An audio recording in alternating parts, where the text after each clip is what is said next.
Bismillahirrahmanirrahim. Dear students, Assalamu alaikum and welcome back to lecture number 28. So this lecture number 28 is related with our chapter number 6, and that is all about our management of inventories.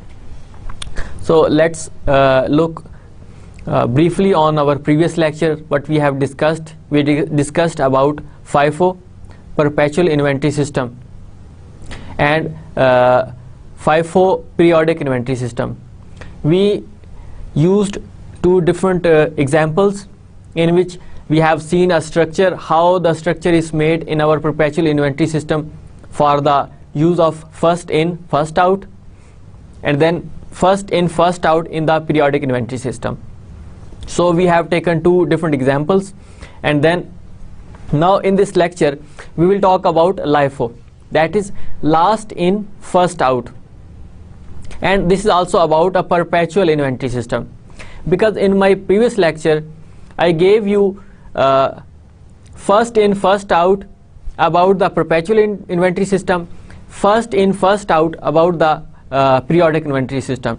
Now the second cost flow assumption, that is last in first out, means कि आपके पास जो last में most recent transaction होती है, most recent purchase होती है, जो उसको आपने पहले आउट करना होता है, यानी लास्ट इन जो लास्ट में आया, फर्स्ट आउट कि आपने पहले उसको सेल करना है. And now in this lecture we will take the example of our previous lecture, the data of our previous lecture, and we will use last in first out. And this is also about perpetual inventory system, and later on we will also talk about last in first out through a periodic inventory system. So again, coming back to my previous data, in which now we are using last in first out with the same type of transactions. We had this same type of transaction. January 1st we had an inventory of 10 units and their cost was 20 rupees, $20, whatever the monetary unit you can use. Then on 4th January we made a sale of 7 units and the price was 30. So we are not concerned about our sales price when we are doing last in first out or first in first out. As I told you previously, we are concerned about the cost, not the sales price. जब हम उसकी general entry करते हैं तो then we use this price, otherwise we don't use this price. On 10th January we purchased 8 units and their cost was 21 rupees or $21. Then on 22nd we made a sales of 4 units and their price was 31. Again, we are not concerned about the sales price. On 28th we made a sale of further 2 more units and their price was $32 or 32 rupees.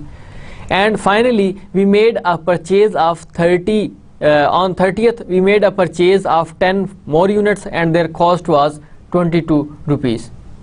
So that was our previous example. The data is same, but we are now using last in first out, and you will see the difference कि क्या फर्क पड़ता है आपका कि when you are using first in first out or when you are using last in first out. And the management system is our still perpetual inventory system, and we know that in your perpetual inventory system you can use first in first out, last in first out, average, weighted average cost method, or a specific identification method. But before directly going to this last in first out, we should know the treatment of our inventories. But This last in first out has been suspended. It is no more allowed to use in your accounts that is made by the International Accounting Standards. International accounting standard ने इसको अब मना कर दिया हुआ है कि last in first out should not be no more usable. उसकी रीज़न डिफरेंट है उनके नज़दीक कि आप कॉस्ट में मैनिपुलेशन कर सकते हैं, आप कॉस्ट का डाटा इंक्रीज या डिक्रीज करके टैक्स पर्पसेस के लिए यूज़ कर सकते हैं. आप जो रीसेंट परचेज करते हैं, आपको पता है कि जी हमने अब नेक्स्ट टैक्स पे करना होगा, तो आप फिर हाई प्राइस पे चीज़ें परचेज करके या उनकी अमाउंट हाई प्राइस पे लिख के, हाई कॉस्ट पे लिख के आप उससे अपनी cost of good sold increase कर देते हैं और अल्टीमेटली आपकी जो नेट इनकम है वो भी अंडरस्टेट हो जाती है और जिसका अल्टीमेट जो रिज़ल्ट होता है वो आपका टैक्स जो है गवर्नमेंट के लिए वो कम हो जाता है. So that is not no more usable now in your accounts, in your financial statements. But we should know that what is basically a LIFO और इसको कैसे मैनिपुलेट किया जा सकता है अपने अकाउंटिंग पर्पसेस के लिए. So coming back to this transaction, what we have done in last in first out perpetual inventory system. यहाँ पर टाइटल आपको बता रहा है कि this is last in first out, and the management technique is a management system of inventory is perpetual inventory system. Same data what we have done on 1st January, you had a balance of 10 units and their cost price was $20, 20 rupees, whatever the monetary units you are using. So the total cost is 200.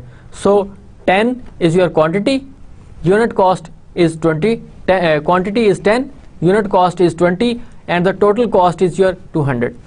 That is your balance, your previous balance which has been carry forwarded about your inventory number or whatever the item number is 127B, and now you are using last in first out. So first transaction you have made, that is the inventory which is carry forwarded from the previous month, maybe 31st December 2010, 2011, whatever the date it is, आपने उसके मुताबिक लिखना है. अब यहाँ पे हम उसको मेंशन नहीं कर रहे हैं, हम सिर्फ मंथ्स का यहाँ पर जिक्र कर रहे हैं. तो आपके पास अगर इन केस ये 2010 है तो you will mention it is a 2010, 11 है तो 2011 लिखेंगे, क्योंकि ये कैरी फॉरवर्डेड बैलेंस था. तो इसको आप आगे इसको ना तो परचेजेस में लिख रहे हैं और ना ही आप इसको सेल्स में लिख रहे हैं. So that is why we are not using that kind of purchases or sold merchandise. So again, now coming back to the second journal entry, second transaction, what we have done, it is on 4th January, and we had made a sales of 7 units and their price was 30. आपके पास ये data available है, second transaction थी. तो क्या इस transaction को हम इफेक्ट करेंगे, इसका इफेक्ट क्या होगा इस ट्रांजैक्शन का. Let's look on our transaction. It is a sales on 4th January. Quantity was 7, unit cost was 20, and the total cost is 140. आपके पास ये बैलेंस अवेलेबल था. ऑलरेडी 10 units थे and their cost was 20 per unit. Now the total cost is 200. So at this stage you have a balance of 3 units left and their cost price is 20 and the total cost is 60. You have completed your second transaction, but up to this stage we are unable to identify that this is a FIFO, first in first out method, or last in first out method. We are still unable to identify because we do not have still at this stage two different costs. जब आपके पास दो different cost आएंगी तो फिर हमें पता चलेगा कि लाइफो और फाइफो में, यानी लास्ट इन फर्स्ट आउट या फर्स्ट इन फर्स्ट आउट में क्या फ़र्क है.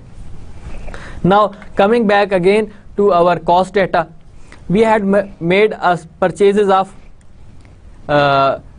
inventory on 10th of January, units are 8 and cost is 21. Now it is different from our previous transaction. You had 20 per unit cost in your previous transaction. Now at this stage we have a 21. So it means that it should have a different cost data. आपके पास अब different है. अब यहाँ पर भी आपकी general entry same ही रहेगी. आपने जो सेल्स की हैं, आपने जो ये सेल्स की थी, आपके पास सेम है जनरल एंट्री.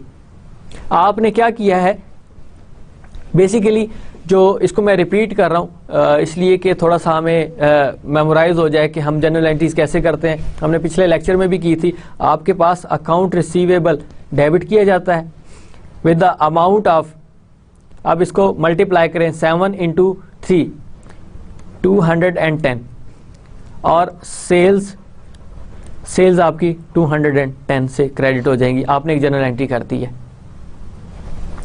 और कॉस्ट ऑफ गुड सोल्ड क्या होगी आपकी, क्योंकि आपके पास कॉस्ट प्राइस क्या थी 20, तो फिर आपके लिए सीजीएस क्या होगी, 7 यूनिट सेल की आपने और 20 कॉस्ट थी, तो आपके पास 140 इसकी कॉस्ट है और फिर मर्चेंडाइज इन्वेंट्री आपकी 140 से ये आपने क्रेडिट कर दी है. अब दरमियान का जो डिफरेंस है वो आपकी इसमें प्रॉफिट होगा. So you had made a transaction. Now we are talking about this transaction. You had made a further purchase of 10 units on 10th January and their cost is $21 per unit या 21 rupees per unit. So what could be the treatment of this?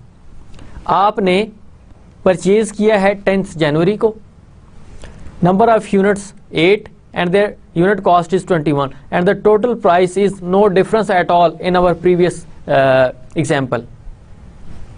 Still आप purchases ही कर रहे हैं, कोई अभी तक हमें पता नहीं चला कि लास्ट इन फर्स्ट आउट का क्या फर्क पड़ रहा है.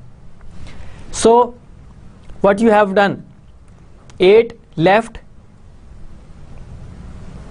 From the previous example, previous transaction balance. Now you are purchasing further 8 units, cost is 21 and the total cost is 168. A new layer is formed. एक नई आपके पास यहाँ पर लेयर आई है, नई एक अमाउंट आ गई है. वो इसलिए है कि आपके पास यहाँ पर 20 पर यूनिट कॉस्ट है और यहाँ पर 21 है.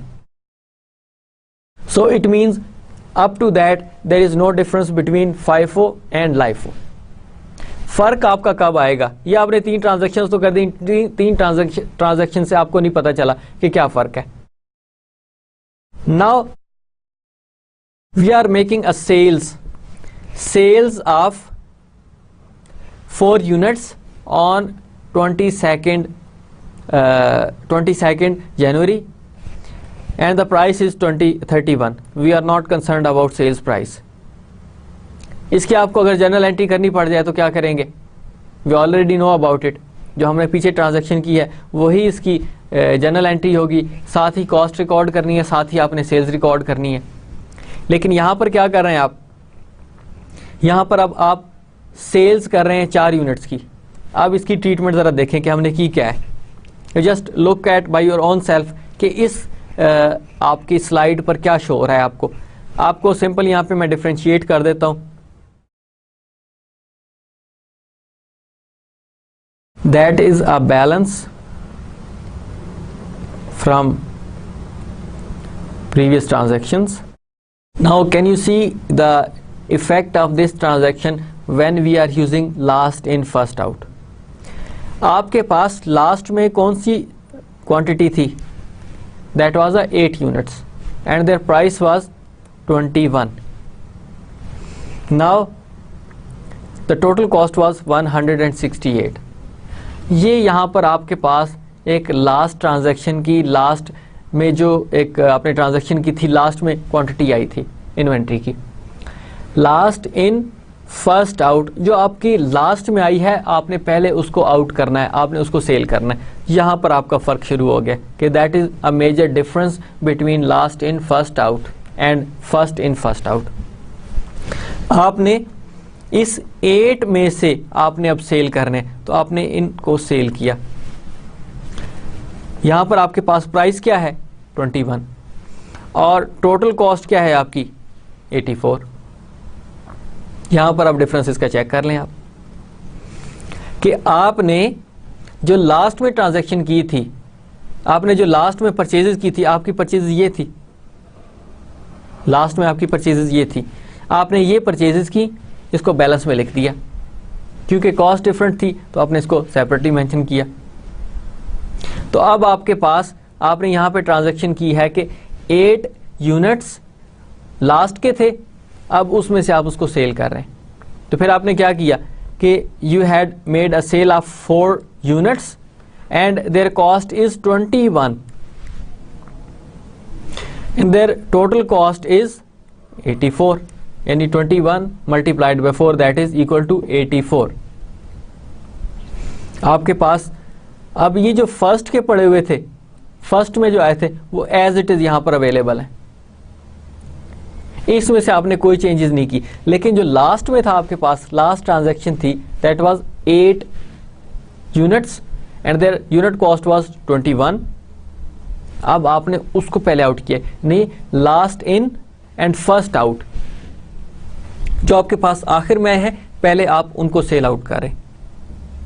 So now you have a still balance of 4 unit which came at first, you had kept same as it is and their per unit cost is 20 and the total cost is 60, whereas out of 8 you have sold 4 units, so the balance is left 4 and unit cost is 21 and their remaining balance is 84। लेकिन आपने पीछे क्या किया था, जब आप first in first out पढ़ रहे थे तो वहां पर आपने जो पहले 3 यूनिट थे जो शुरू में आए थे उनको पहले आपने सेल किया। अब वो 3 थे, सेल आपने 4 किए थे, तो 1 further was taken from the next balance. जो आपके पास 8 थे, फिर उसके बाद 8 में से आपने 1 सेल किया तो आपके पास 7 बाकी रह गए थे। Now you can see, you can imagine this is a major difference. अब थोड़ा सा आपको मैं बताते चलूँ कि why the international accounting standard has stopped using LIFO. उसमें अकाउंट्स की मैनिपुलेशन हो सकती थी। मैंने आपको बताया कि टैक्स कलेक्शन में रेवेन्यू को अंडरस्टेट शो करने के लिए, टैक्स पर्पजेस के लिए यूज कर सकते थे। अब लास्ट में फॉर एग्जांपल उनको पता है कि साल का एंड आ रहा है, तो हमें नेट इनकम भी शो करना होगा फाइनेंशियल स्टेटमेंट्स में और उसके ऊपर हमें टैक्स भी देना होगा। तो फिर क्या करते थे वो, ये तो एक साइड बता रहा हूं आपको मैं, कि वो यही जो आपकी यूनिट प्राइस है इसको अपने अकाउंट्स में हो सकता था कि वो इसको मेंशन कर देते कि ये 25 है इंस्टेड ऑफ 21, तो आप 4 rupees per unit extra show कर रहे हैं। 4 रुपीज एक्स्ट्रा शो करने से क्या होना था, आपकी cost of goods sold high हो जानी थी, ग्रॉस प्रॉफिट कम होना था। ग्रॉस प्रॉफिट कम आना था तो फिर आपके पास नेट प्रॉफिट भी कम आना था, और यहाँ पर आप फिर टैक्स जो था वो आपको हाई पे करना पड़ता, टैक्स आपको जो है वो लो पे करना पड़ता था। जाहिर है क्योंकि आपका नेट इनकम अंडरस्टेटेड है तो कम शो हो रही है तो कम टैक्स देंगे। एक ये साइड थी। तो फिर फर्स्ट इन फर्स्ट आउट ने ये किया कि जो आप शुरू में परचेज कर रहे होते हैं पहले उसको यूज करें, क्योंकि आपकी कॉस्ट नॉर्मली इंक्रीज करती जाती हैं। ये हमारा एक ट्रेंड है, इन्फ्लेशन की वजह से भी प्राइसेस हाई होती हैं, रॉ मटेरियल हाई हो गया, डिमांड बढ़ गई, प्राइस हाई हो जाती है। तो आपने जो पहले परचेज किया होता है आप उसको पहले यूज कर रहे होते हैं, उसकी कॉस्ट नॉर्मली हाई होती है। एक तो ये वन साइडेड है, that is used for your tax issues. दूसरा आपके पास ये हो सकता है कि आप अपने शेयर होल्डर्स को, अपने ओनर्स को नेट प्रॉफिट ज्यादा शो करना चाहते हो कि हमने इतना नेट प्रॉफिट अर्न कर लिया। तो फिर क्या होना था, आप यहां पे जो ये 25 शो कर रहे हैं आपने हो सकता है आप यहाँ पे मेंशन कर देते जी कि हम ये $15 या 15 रुपीज़ पर यूनिट परचेज कर रहे हैं। इससे क्या इसका एडवांटेज होना था उनको, अपने शेयर होल्डर्स को यहाँ पर वो 21 के बजाय 15 पर यूनिट शो कर रहे हैं। तो आपके पास यहाँ पर एक जो इससे एडवांटेज ले सकते थे कि आपकी जो नेट इनकम थी वो ओवरस्टेट हो जानी थी, क्योंकि आपकी कॉस्ट ऑफ गुड सोल्ड की प्राइस लो नहीं थी, अंडरस्टेट होनी थी। वो अंडरस्टेट होने की वजह से उसकी जो कॉस्ट थी वो लो जानी थी और ग्रॉस प्रॉफिट आपका ओवरस्टेट हो जाना था। ग्रॉस प्रॉफिट ओवरस्टेट होने की वजह से आपकी नेट इनकम जो थी वो ओवरस्टेट हो जाती। तो आप अपने शेयर होल्डर्स को बड़ा सेटिस्फाई कर रहे होते थे कि आपकी जो हमारे जो मैनेजमेंट है वो बहुत अच्छी जा रही है, हमारे ऑपरेशंस बहुत अच्छे जा रहे हैं। तो जिसका अल्टीमेट बेनिफिट ये होना था कि उन्होंने अपने शेयर होल्डर्स को सेटिस्फाई कर देना था कि हम अर्न बहुत ज़्यादा कर रहे हैं। फिर बाद में मैनिपुलेशन करके अगेन नए सिरे से उनको अकाउंट्स को एडजस्ट कर लेते कि नहीं प्राइस एक्चुअली ये नहीं थी ये थी, तो फिर वो नेक्स्ट ईयर के मैनिपुलेशंस में मेंशन हो जाती बातें। सो that is why LIFO is not more usable, any more usable, because that could in that case accounting data can easily be manipulated. So that is why International Accounting Standard Board has stopped using this LIFO कि कोई भी organisation अब LIFO को use नहीं कर सकती। लेकिन हमें आइडिया तो पता तो चले कि LIFO होता क्या था, क्यों यूज़ किया जाता था, परपेचुअल इन्वेंट्री सिस्टम में भी और पीरियोडिक इन्वेंट्री सिस्टम में भी।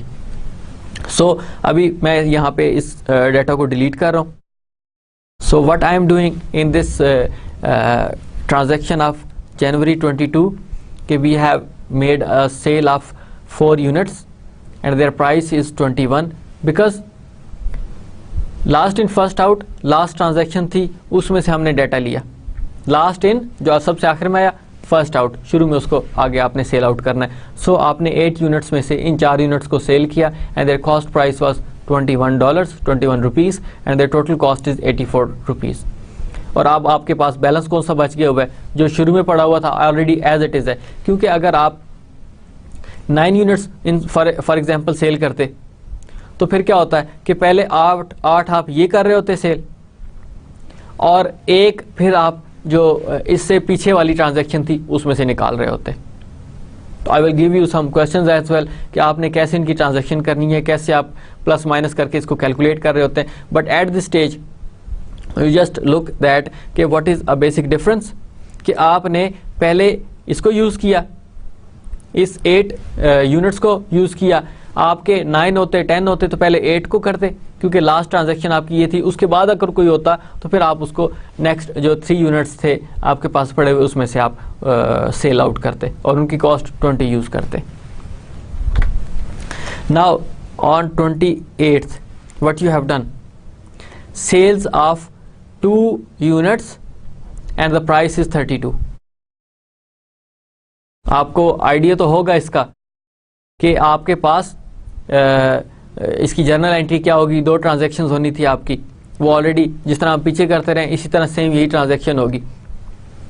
But now at this stage what we have done on 28th of January, you have sold out your 2 units. और वो आपने कहाँ से लिए हैं, still I differentiate it from the previous one. आपके पास ये बैलेंस ऑलरेडी पड़ा हुआ है। आप जो 2 यूनिट आपने लिए हैं that has already been taken from the last balance, that is 4 units. आपके पास पिछले 4 यूनिट्स अवेलेबल हैं, उसमें से आपने 2 यूनिट्स लिए, क्योंकि लास्ट में आपके पास बैलेंस ये है। So last in first out, last आपके पास 4 यूनिट्स हैं एंड देयर प्राइस इज़ $21। आपने $21 ली थी, सो 21 पर यूनिट कॉस्ट है and then their total cost is 42। So you have sold out 2 units and their cost is $21 and the total cost is 42। अब आपके पास balance में क्या बच गया हुआ है, अगेन जो आपके पास ये जो 3 यूनिट्स पड़े हुए हैं ये आपके स्टिल इसी तरह एज इट इज बैलेंस में आ रहे हैं। 20 पर यूनिट कॉस्ट इनकी है और टोटल आपके पास 60 है। देन अब क्योंकि 4 ऑलरेडी आपके पास थे, उसमें से 2 आपने सेल कर दिए, now the remaining balance is still 2 units and 21 their cost price and the total price is your 42। यहाँ पर हम फॉर एग्जांपल अज्यूम करें कि आपने 2 की बजाय यहाँ पर 5 यूनिट सेल किए होते, देन फिर क्या करते आप, तो फिर 4 यूनिट ऑलरेडी आपके यहाँ पे पड़े हुए थे जो आपने लास्ट ट्रांजैक्शन लास्ट में लिए वो लिए होते और उनकी प्राइस थी 21, तो टोटल आपके पास 84 यूनिट्स टोटल कॉस्ट आपकी 84 होती। Now still 1 unit is already been used by the previous inventory, क्योंकि आपके पास जो लास्ट में पड़े वो तो 4 यूनिट्स हैं। जब आपके पास वो 4 यूनिट्स हैं तो आपने फिर इसका मतलब उससे पीछे इन्वेंट्री देखनी है कि उसमें कितने पड़े हुए हैं, तो आपके वो 3 है, एक आपने फिर वहां से लेना था 20 पर यूनिट कॉस्ट और फिर यहां पर टोटल आपकी कॉस्ट 20 हो जाती। ये मैं अज्यूम कर रहा हूं आपके पास। So it means that last in first out, आपने सबसे जो पहले काम करना होता है कि जो लास्ट की ट्रांजैक्शन होती है पहले आपने उसको सेल करना होता है। अब आपके पास यहाँ पे बड़ा सिंप्लीफाइड किस्म का डाटा था, आपके पास यहाँ पर और ज़्यादा ट्रांजैक्शंस हो सकती थी, उनमें से आप डाटा लेते, but now at this stage you have a very few transactions, just 6 transactions. तो 6 ट्रांजैक्शन से हमें एक आइडिया हो सकता है कि आपने कैसे इसको करना है। So you have to make a lot of practice. जब तक आप उसकी प्रैक्टिस नहीं करेंगे उस वक्त तक आप जो है वो इसको समझ नहीं सकते। So you need a practice, आप डाटा लें, उसकी प्रैक्टिस साथ साथ करते रहें। So I am just removing this transaction. आपने सिंपल जो आपको ट्रांजैक्शन बताई गई थी उसके मुताबिक आपने ये 2 यूनिट सेल किए हैं और ये 2 यूनिट आपने जो लास्ट आपके पास बैलेंस था उसमें से आपने सेल किए। आपके पास 3 एज इट इज़ कोई चेंज नहीं आया और बाकी 4 में से 2 बच गए आपके, उसकी 21 कॉस्ट है तो आपने total cost 42 as it is लिख दी है। अब आपके पास 2 यहाँ पर मौजूद हैं, एक 60 और एक 42 की कॉस्ट के। एक 3 यूनिट हैं जिनकी कॉस्ट 20 है और दूसरे 2 यूनिट्स हैं जिनकी कॉस्ट 21 है। Now in my 6th transaction that is made on 30th January, you made a purchases of 10 units. You made a purchases of 10 units and the cost price is 22. अब यहाँ पे आपके पास इसकी जो कॉस्ट है वो 22 है। इसको क्या किया आपने फिर, now again coming back to this area, आपके पास ऑलरेडी यहाँ पर मैं डिफ्रेंशिएट कर रहा हूँ इसको, ये आपके पास ऑलरेडी बैलेंस पड़ा हुआ था। Now you have purchased some more units and these units are 10, their quantity is 10 and their unit price is 22 and the total cost is 220। अब इसको आपने बैलेंस में लेके जाना है। आपके पास 3 यूनिट्स ऑलरेडी पड़े हुए हैं, उनकी कॉस्ट 20 थी और टोटल कॉस्ट 60। देन आपके पास क्वांटिटी 2 एज इट इज आपने उठा के ऊपर से लिख दिए, 21 यूनिट कॉस्ट थी and the total cost was 42। आपके पास 2 एज इट इज आपने उठा के रखती हैं क्योंकि दैट वाज योर परचेजेस। आपकी ये इन्वेंट्री थी, बैलेंस अवेलेबल था आपके पास, आप इस बैलेंस में से आपने ये 2 यूनिट्स कंप्लीट करती हैं। देन आपने ये जो 10 यूनिट्स और फर्दर परचेज किए हैं तो इसको भी आप मेंशन कर रहे हैं, quantity is 10 and their unit cost is 22 and their total cost is 220। अब आपके पास 3 सेपरेट कॉस्ट के यूनिट्स मौजूद हैं. यू हैव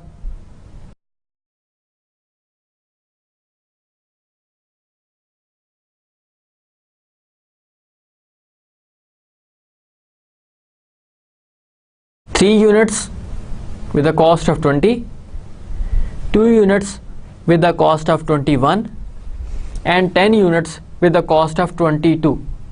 आपके पास अब ये 3 सेपरेट अकाउंट्स मौजूद है, 3 सेपरेट कॉस्ट के आपके पास यूनिट्स अवेलेबल हैं. नाउ अगर इसके बाद आपकी कोई ट्रांजैक्शन होती है, फॉर एग्जांपल आप 31 जनवरी को करते हैं and you are selling for example 13 units. मैं आपको अज्यूम कर रहा हूं कि आप 13 यूनिट्स को सेल कर रहे हैं. Then how you will solve this question. आपने ये जो 10 यूनिट्स हैं पहले इनको सेल करना है बिकॉज दे केम लास्ट, और आप डेट यूज कर रहे हैं फॉर एग्जांपल 31. यहाँ पे सिंपल आपको एक अज्यूम डाटा दे रहा हूं मैं, that is not the part of this question. आपके पास क्वांटिटी 10 यूनिट्स की है, price 22 and your total cost is 220. फिर वापस जाएंगे, उससे ऊपर आपके पास लास्ट में कौन से पड़े हुए हैं, ये आपके ये 2 यूनिट्स हैं. तो आपने ये 2 यूनिट्स सेल किए, their cost was 21 and their total cost was 42. फिर आपने क्या किया, फिर आपके पास फर्दर एक और यूनिट चाहिए, तो फिर ऊपर जाएंगे इससे ऊपर कि इससे लास्ट वाला कौन सा था. यू हैड 3 यूनिट्स, आप इसमें से एक यूनिट उठाएंगे, then their cost is 20 and the total cost is 20. अब आप देखें कि 10 + 2 + 1, so the total is your at this stage 13. तो आपने कैसे इनको यूटिलाइज किया, last in first out 30 unit sale किए. इन 13 में से आपने देखा कि जो लास्ट में थे वो कितने थे, 10. पहले 10 को आपने सेल किया, 10 आउट किया आपने. फिर उसके बाद लास्ट में कौन थे, 2, तो फिर आपने उनको 2 निकाला. Further they are not total of 13, आपको एक यूनिट और चाहिए, तो फिर एक यूनिट आप और सेल करेंगे. तो वो उनकी 3 आपके पास ऑलरेडी पड़े हुए थे, उसमें से आपने एक और सेल करना है, तो वो आप एक सेल करेंगे. So that is 1 unit and their total cost is 20. So up to this stage you can understand कि what is basic difference between first in first out and last in first out. So that is all about what you have done in these transactions. You made a transaction of January 1st, January 4, 10, 22, 28 and 30. Transactions can be same, whereas the system of cost flow could be different. You could have a FIFO, you could have a LIFO, weighted average or specific identification method. अभी तक हमने LIFO और FIFO को देखा है. So that is final stage of your LIFO.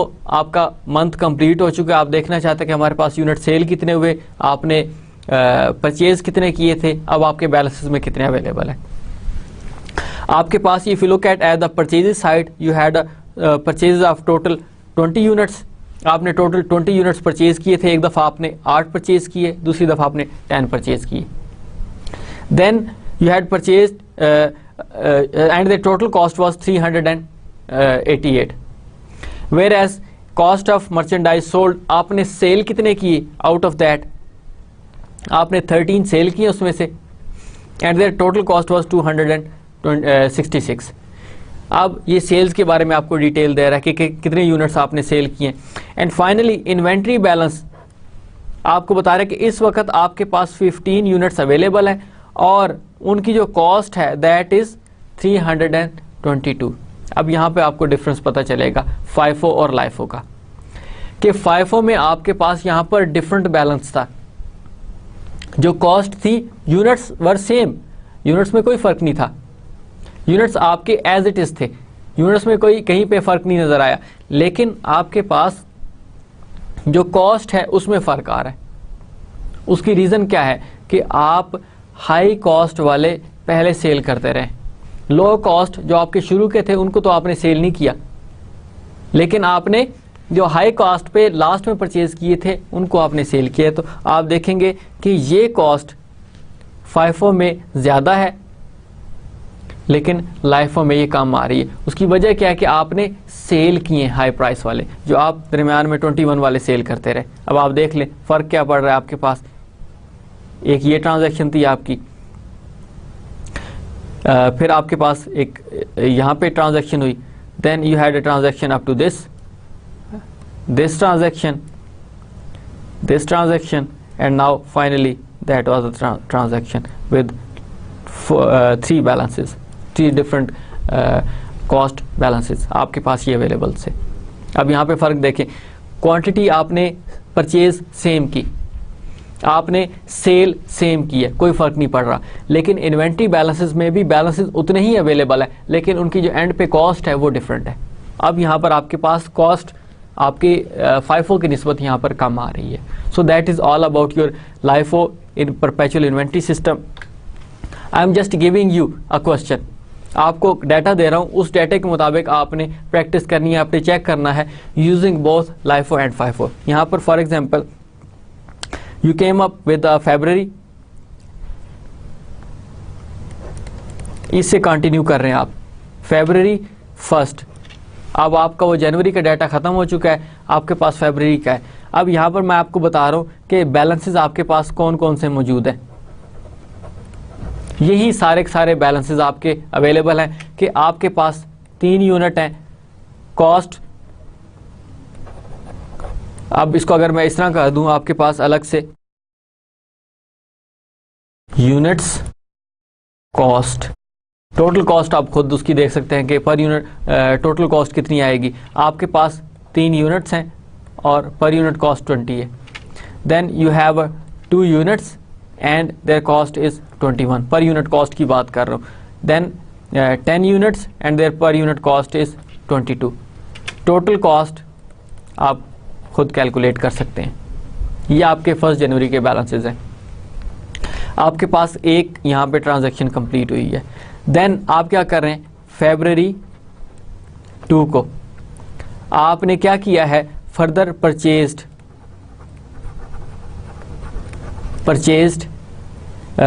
Units 10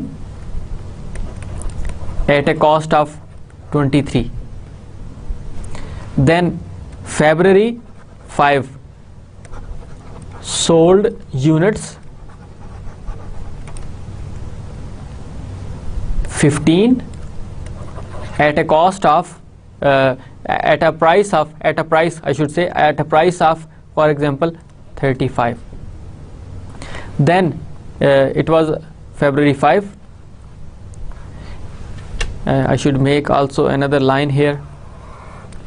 Then again February 10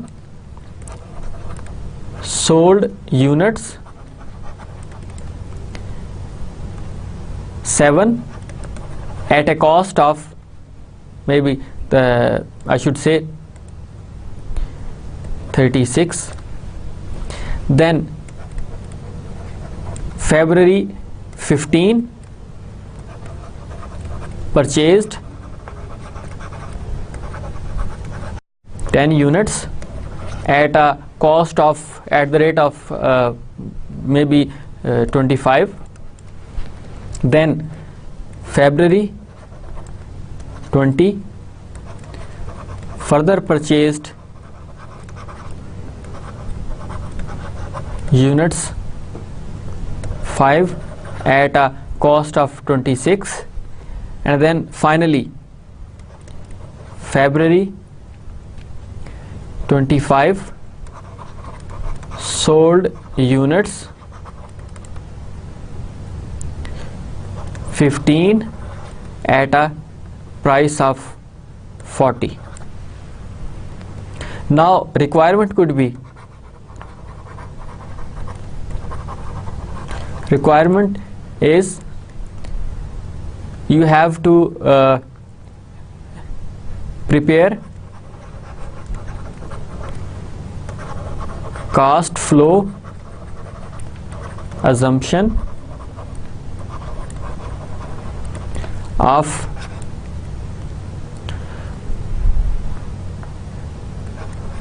perpetual inventory system by using FIFO and LIFO. You have to use both methods of cost flow assumptions, LIFO and FIFO, in perpetual inventory system. This is your question for your practice. आपने inventory देखी, आई am just continuing your previous example. आपने इस question को solve करना है.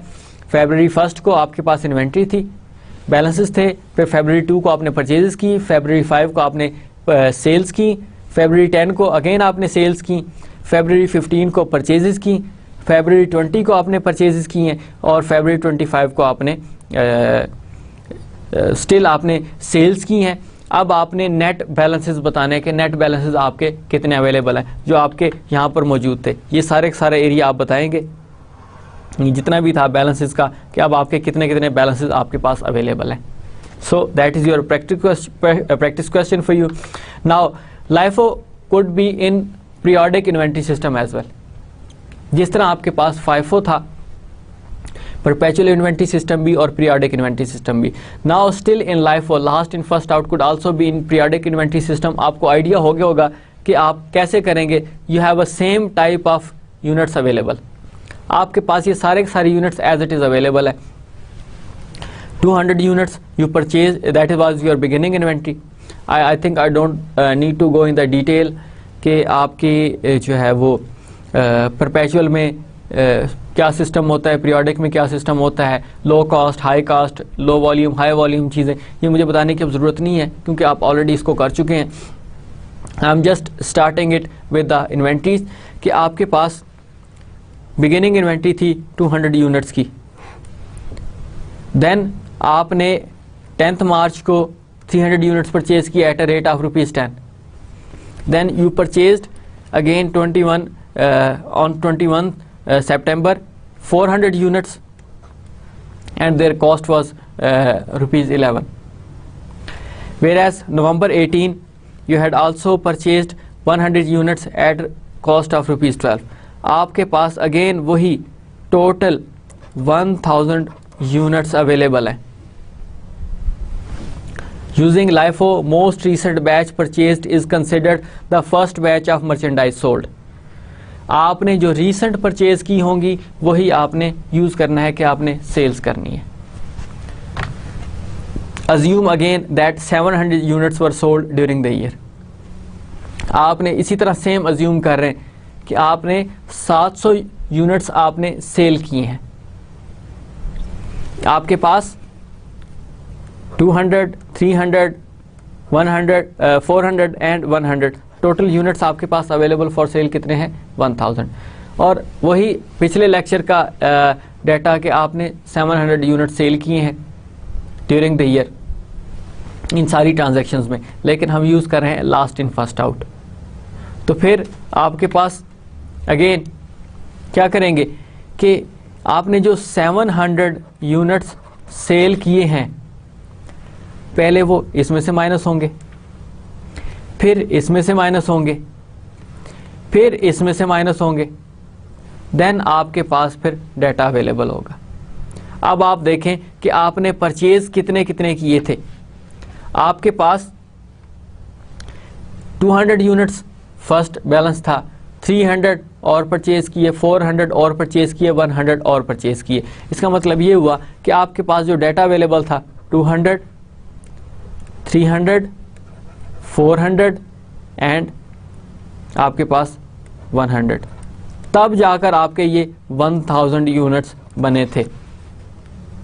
लेकिन अब last in first out use कर रहे हैं, तो इसका मतलब ये हुआ कि आपने जो लास्ट में परचेज़ किए पहले उनको आपने सेल करना है. इसका मतलब ये हुआ कि आप 100 ये सेल कर रहे हैं, बाकी कितने रह गए?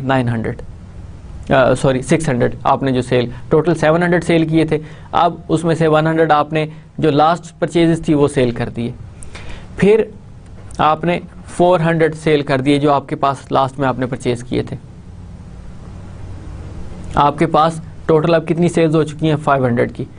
स्टिल 200 आर मोर लेफ्ट जो आपने सेल्स की हैं, तो आपके पास यहाँ पर यूनिट्स थे 300 के, इसमें से 200 आपने और सेल कर दी, तो टोटल आपकी यहाँ पर 700 होगी। तो इस 300 में से 200 आपने सेल्स किए, तो अब आपके पास 100 बाकी रह गए।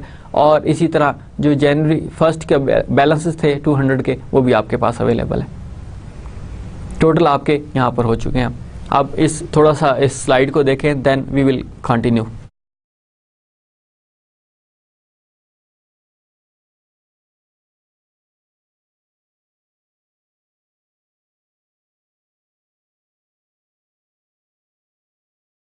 Now you can see that this is a basic difference between your first in first out in periodic and last in first out in perpetual inventory system. आपने FIFO में या फर्स्ट इन फर्स्ट आउट में जो periodic था उसमें आपने जो शुरू का डाटा था वो सारे का सारा पहले कंज्यूम किया, उसको पहले सेल आउट किया।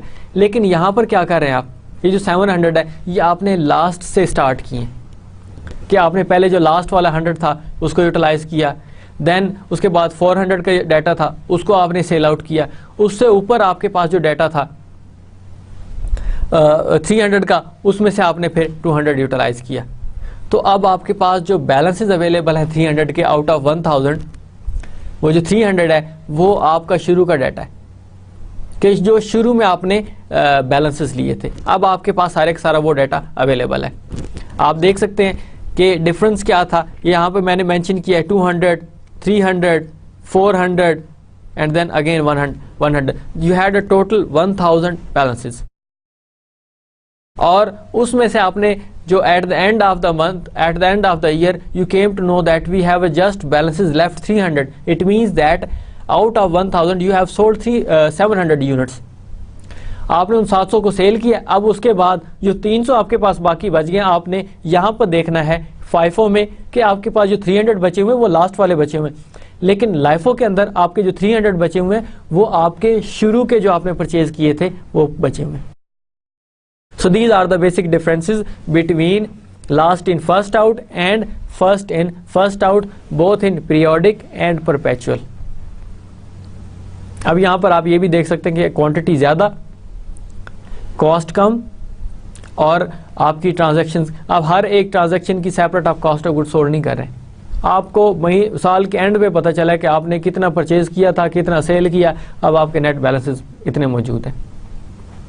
हाँ, ये ज़रूर आपको पता है कि हर एक की कॉस्ट कितनी थी, हर एक की कॉस्ट कितनी थी।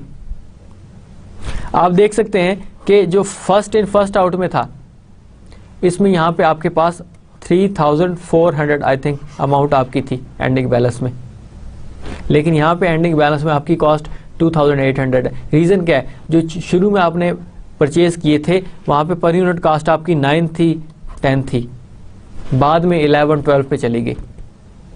तो अब यहाँ पर जो बैलेंसेस अवेलेबल हैं वो शुरू के जिसमें कॉस्ट उनकी कम थी, लेकिन आपने जो first in first out use किया था उसमें आपने शुरू के जो थे उनको पहले सेल किया, बाद वाले जो थे जिनकी कॉस्ट हाई थी उनको आपने एज बैलेंस छोड़ दिया। नेक्स्ट ईयर आपकी सेल्स होंगी। So these are the major differences. अब यहाँ पर आप डिफरेंस देख लें कि क्या डिफरेंस बनता है। वहाँ पर आपके पास 7000 आपकी CGS थी, कॉस्ट ऑफ गुड्स सोल्ड, ये कॉस्ट ऑफ मर्चेंडाइज सोल्ड।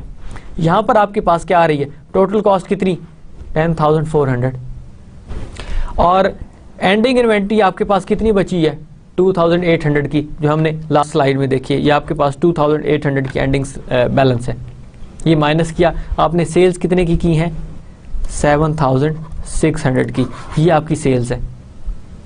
ये किसके थ्रू है, लास्ट इन फर्स्ट आउट के थ्रू। कि अब यहाँ पर आपको अंदाज़ा हो जाना चाहिए कि जब आप last in first out use करते हैं तो आपका जो कॉस्ट डाटा है वो ओवरस्टेट हो जाता है। अब इसका क्या नुकसान होगा आपको कि आपने जो सेल्स की हैं आपकी नेट इनकम कम शो होगी। क्यों कम शो होगी? क्योंकि आपकी कॉस्ट ऑफ गुड सोल्ड की जो कॉस्ट है वो ओवर स्टेटेड है, ज्यादा लिखी हुई है। आपके पास जो ये FIFO था, फर्स्ट इन फर्स्ट आउट, ये जो था इसमें आपके पास 7000 कॉस्ट ऑफ गुड सोल्ड थी, लेकिन लास्ट इन फर्स्ट आउट इसमें आपके पास कॉस्ट ऑफ गुड सोल्ड कितनी है? 7600। तो 600 का तो यहीं पे ही आपको जो ग्रॉस प्रॉफिट है या नेट प्रॉफिट है यहाँ पे ही कम हो गया आपका। So you can understand basically the difference between last in first out, first in first out, both in perpetual inventory system and periodic inventory system.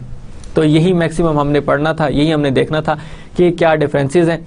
आपने इन क्वेश्चंस को खुद सॉल्व करना है। आपको क्वेश्चंस मैंने दे दिए हैं, उन क्वेश्चंस को आप गो थ्रू करें, उसकी इसको दोबारा से उनकी प्रैक्टिस करें, so that you could be in a position to solve this question easily in your exams, क्योंकि यही सारे के सारे आपके एग्जाम्स में आएंगे। I hope you can understand और आपको फ़र्क पता चल गया होगा। जो नेक्स्ट लेक्चर होगा उसमें हम एवरेज और स्पेशल आइडेंटिफिकेशन के बारे में करेंगे। जब आपके पास एवरेज बैलेंस होता है तो फिर आपको कोई ज़्यादा मेजर डिफरेंस नहीं देखना पड़ता। अब मतलब आई रिपीट दिस के LIFO is no more usable, लेकिन हमें पता होना चाहिए कि फ़र्क कहाँ से पड़ता है। अब आप देख सकते हैं कि इन दोनों का डिफरेंस आपका 600 का आ रहा है। ये 600 का मतलब क्या हुआ कि आपने अपने डाटा को ओवरस्टेट कर दिया हुआ है। कानून तो यही है, मतलब रैशनैलिटी देखा जाए तो यही होनी चाहिए कि जो शुरू में आप मटेरियल परचेज करते हैं, मर्चेंडाइज परचेज करते हैं, उसको शुरू में ही सेल करें। जो लास्ट में आप परचेज करते हैं उसको बाद में आप सेल करें। और रैशनैलिटी हमारी बनती भी यही है, एक समझदारी बनती भी इसी तरह से ही है। लेकिन जब आप last in first out use करते हैं तो फिर आपके पास डाटा टोटली डिफरेंट हो जाता है। अब यहाँ पे शो कर सकते हैं कि आपकी जो कॉस्ट है वो तो बड़ी कम है एंडिंग इन्वेंट्री की, लेकिन वो कॉस्ट आप कहाँ पे लगा चुके हैं? आप अपने कॉस्ट ऑफ गुड सोल्ड के अंदर लगा चुके हैं उसको। So this is a basic summary of your last in first out in which these are all your purchases. आप देखेंगे परचेज आपने कौन कौन सी की हैं। टोटल 200, 300, 400 एंड 100, उनका साथ रेट भी बताया गया है। रुपीज़ मैंने यहाँ पे मेंशन कर दिया कि दीज आर इन पाक रुपीज़। तो आपके पास टोटल जो यूनिट्स थे जिनको आपने परचेज किया है वो 1000 थे। इनकी कॉस्ट भी आपके पास अवेलेबल है, इनकी टोटल कॉस्ट आपने कैलकुलेट की, वो आपके पास आ गई। अब यहाँ पर डिफरेंस देखें कि जब आपने first in first out method use किया था तो यहाँ पर आपके पास जो डाटा था, डाटा अवेलेबल था, यहाँ पे आपके पास जो इन्वेंट्रीज थी ये आपकी सेल्स का पार्ट नहीं बनता था। जो फर्स्ट इन फर्स्ट आउट ये सारी की सारी आपकी शुरू की जो इन्वेंट्रीज थी उनको आप सेल करते थे। जो बाद की इन्वेंट्रीज थी वो आपकी बच जाती थी, बाद में जो परचेजेस की होती। लेकिन यहाँ पर आपका सिस्टम ही उलट हो गया हुआ है। कैसे हो गया हुआ है? आप देखें कि आपने कॉस्ट ऑफ मर्चेंडाइज कैसे की है। जो ये मर्चेंडाइज इन्वेंट्री आपकी है, ending inventory, cost of ending inventory rather than this is not a sold inventory, this is ending inventory. आपके पास ये 300 यूनिट्स हैं, 1800 बच गया, 1800 बच गया, 1000 बच गया हुआ है, क्योंकि ये आपकी लास्ट इन फर्स्ट आउट है। कॉस्ट ऑफ गुड सोल्ड कौन सी है आपकी पहले आपने इसको सेल किया, देन आपने 4400 वाली इन्वेंट्री को सेल किया, देन आपने 2000 को सेल किया। ये आपके अब 7600 के बनते हैं। और रेट्स आपके पास अवेलेबल है 200 at a rate of 10, 400 at a rate of 11, 100 units at a rate of 12। तो आपने इसको बेसिकली नीचे से स्टार्ट करना है कि पहले आपने आखिरी सेल की। टोटल आपने 700 सेल की हैं, पहले स्टार्ट कहाँ से किया? 100 से। बाकी कितनी रहेगी सेल होने के लिए? 600। फिर आपने 400 नेक्स्ट वाली को सेल किया, तो बाकी कितनी रहेगी? 200। तो फिर आपने 200 नेक्स्ट वाली में से सेल किया। आपके पास 3000 की ऑलरेडी थी, लेकिन आपने उसमें से सेल कितना किया? 200 को। तो 100 आपकी एंडिंग इन्वेंट्री में होगी। अब आप देखें कि आपके पास कौन कौन सा डाटा अवेलेबल है। So this is added, actually this is an extra amount mentioned here. सो आपके पास एक 1800 बचा हुआ है और एक आपके पास 1000 बचा हुआ है। तो टोटल आपके पास 300 यूनिट स्टिल एंडिंग इन्वेंट्री है, ऑन हैंड है, जो नेक्स्ट मंथ के लिए जो नेक्स्ट ईयर के लिए आपका ओपनिंग बैलेंस होगा. So this is all about what we have discussed. I would just give you an overview of this lecture. In this lecture we talked about last in first out. This is a perpetual inventory system. We also used last in first out periodic inventory system. आपके पास these are the basic cost flow assumptions. 4 आपके पास cost flow assumptions हैं, and these came from inventory management techniques. These inventory management techniques are perpetual inventory system and periodic inventory system. आपको मैंने वो पिछले lecture में बना के भी दिया था कि आपके पास इन्वेंट्री मैनेजमेंट सिस्टम कौन से हैं. आपके पास इन्वेंट्री मैनेजमेंट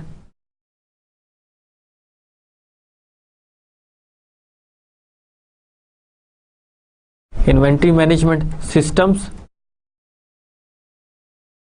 इसमें आपके पास परपेचुअल और पीरियोडिक, ये 2 सिस्टम्स आपके पास हैं. इसके अंदर फिर आपके फाइफो, लाइफो, एवरेज या वेटेड एवरेज जिसको बोलते हैं, या specific identification units.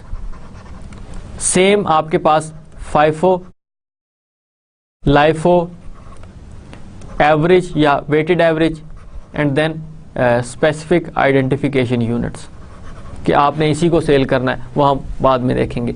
So I hope now you can understand these management techniques. इससे रेलेवेंट आपको एग्जांपल भी कुछ क्वेश्चंस भी दूंगा आपको मैं, जो आपने सॉल्व करने होंगे. अभी आप इस जो आपको मैंने एक क्वेश्चन दिया उसको सॉल्व करें, उसको अंडरस्टैंड करने की कोशिश करें, एंड देन इंशाल्लाह we will move forward. So this is all about of our lecture number 28. सो up to that, thank you very much, and inshallah we will meet in our lecture number 29. So thank you, and Allah Hafiz.